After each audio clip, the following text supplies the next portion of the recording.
Сегодня, в День народных мастеров Якутии, в столице открылась выставка-ярмарка «Якутия мастеровая», где народные мастера Якутии выставили все свои самые лучшие работы. А в эти минуты проходит шествие народных мастеров Якутии. Сейчас на месте событий находится наш корреспондент Ульяна Шагина. Ульяна, вы в эфире.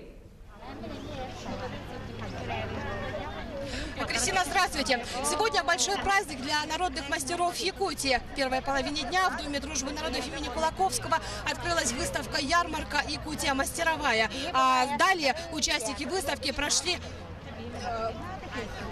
шествием от площади Орджоникидзе и до площади Ленина.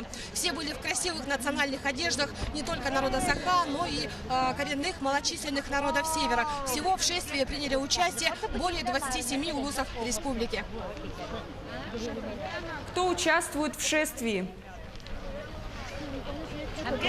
Кристина, возглавили колонну мастера коллектив Дома дружбы народов имени Кулаковского, а также Министерство культуры и духовного развития Республики Саха-Якутия. Все они сейчас прошли по проспекту Ленина, и в данное время сейчас прошел здесь грандиозный Осохой. Специально для них был перекрыт участок от площади Орджоникидзе и до площади Ленина. Всего в Якутии насчитывается около 200 обладателей звания «Народный мастер Якутии», а также 350 мастеров народных художественных промыслов. Отметим, что это уже третье подобное шествие, и каждый год оно вызывает бурю эмоций не только у участников, но и у гостей и жителей столицы. Кристина, у меня все.